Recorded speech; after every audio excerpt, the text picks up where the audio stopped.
Hello friends, welcome back to my channel Mita Mithi. তো চলে এলাম আজকে একটা ছোট্ট করে ভিডিও নিয়ে। তো অনেক দিন তো রান্নার ভিডিও দিতেই পারিনি বন্ধুরা, তো সেই জন্য আমি আজকে রান্নার ভিডিওটা নিয়ে এসেছি। তো তোমরা নিজের চোখেই দেখে নাও আমি কি করছি। আর তার আগে বলো বন্ধুরা, তোমরা সবাই কেমন আছো?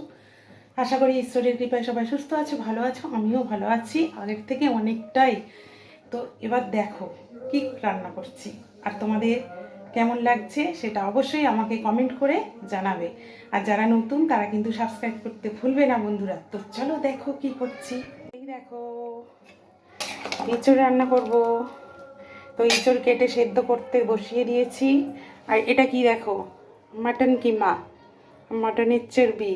এটা দিয়ে আজকে এঁচড় রান্না করে তোমাদের সাথে শেয়ার করব। কেমন লাগলো অবশ্যই কমেন্ট করে জানাবে। তো দেখতে থাকো। আর এই পুরো ভিডিওটা দেখতে আমার ব্লগটা দেখতে হবে। তো প্লিজ বন্ধুরা, পুরো রান্নাটাই তোমরা ওখানে পেয়ে যাবে।